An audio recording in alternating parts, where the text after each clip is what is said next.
I guess my first question for you is, are you yourself a really big video game fan? And kind of what kind of games have you like grown up playing? And what do you currently enjoy playing if you are a fan? Sure. I mean, I've been playing video games since I was a kid.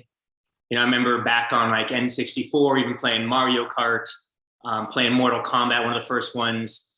Then when I really got into it was when my brother started gaming. And that was a little later when we had Xbox and PlayStation and started doing Halo, which is a big one I played all the time. And when I was touring last time, so about 8 years ago, I would sit in the back of the bus. Sometimes we'd have, like a 16-hour drive. You can only sleep for 8 of those. You can read a book for an hour or two. We didn't have streaming then. Well, I'm aging myself right now, but I would sit there and play zombies incessantly. I mean, for 6-8 hours straight. So yeah, these days I still game. I play Splitgate like we have in the video game, actually. Still play Halo Infinite's been fantastic. And, Call of Duty is a great one to catch up with friends. So that's about where I'm at right now. That's great. So kind of touching on the more romantic part of the movie, have you yourself had any partners who previously told you that we need to talk? Or if you have, what kind of goes through your head and how do you personally proceed with that situation? So I have, and I say this with experience, just don't say that to your partner, guys. It's just like anxiety and fear inducing, even if they've done nothing wrong, mind you, because I had done pretty much nothing wrong. It's like, it could be about the simplest thing, but I feel like it's such a manipulative way to mess with somebody else. If you need to talk, just say what it's about. This is why it was so easy for me to get into character as Scott. Been there, it's awful. Mm. So with someone who's kind of like in the same social media sphere with your music and your acting career, did your experience within that realm help you develop your character? Yeah, of course. I understand what it's like to engage with fans on social media. I understand to some degree that, most people, myself included, when we do even press, but especially like getting on social media, it becomes this character in a way. It's us, but it's almost a heightened sense.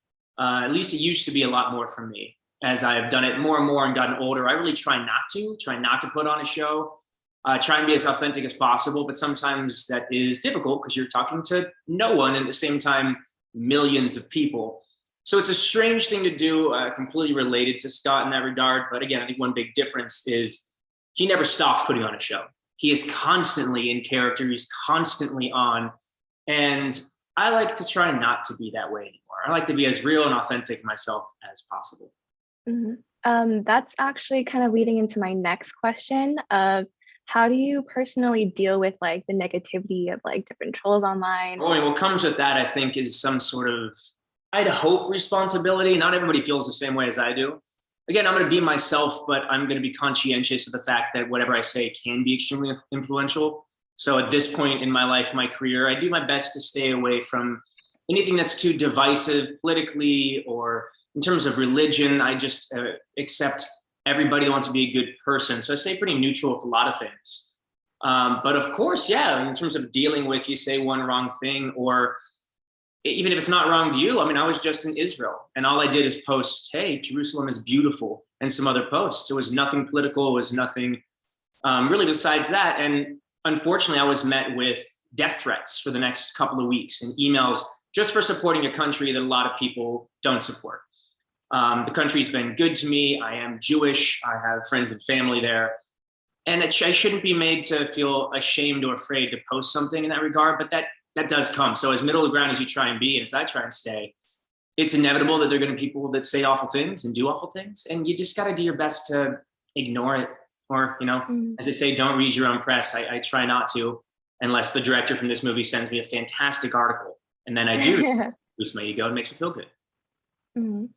I also saw that Kendall had a little cameo in the film, and I wanted to ask if any of the other guys in the band, were there any talks of them making appearances as well?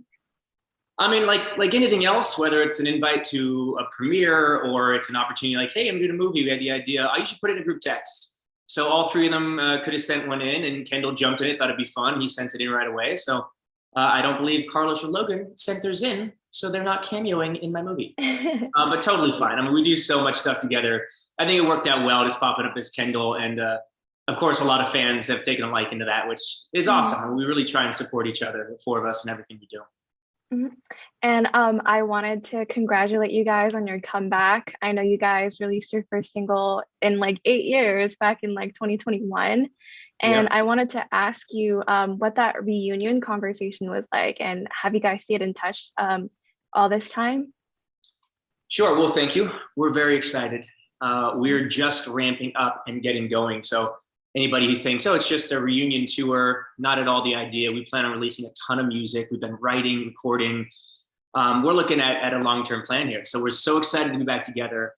That did come from keeping in touch. You know, the four of us have always kept in touch. I'd go visit Carlos in his house in Hawaii because why not? It has free time. And Kendall and Logan actually live like right next to each other in LA. I live in Vegas part-time with Logan part-time. So like we'd always find ways to meet up, at least a couple of us. And the conversation, believe it or not, started, wow, I think over 2 years ago at this point. And, you know, of course, pandemic happened. And the only silver lining of that is we were ready to release music. We were excited earlier on, say a year and a half ago, but it wouldn't have been as good. So having that extra time, even though I don't ever want to do another Zoom writing session if I can help it, having that extra time to do 100 more of those allowed us to really hone in on our new sound, what we want to do. And, you know, now we're just extremely prepared and excited. Is there something that you're particularly looking forward to being on the road again? Honestly, one of my favorite things about touring is having a routine. It's tough when you're filming because your call time can be 6 a.m. one day, it can be 6 p.m. another day. And so you do your best to figure out like, okay, when am I going to get a workout? When am I going to get food? How do I maintain some semblance of a routine?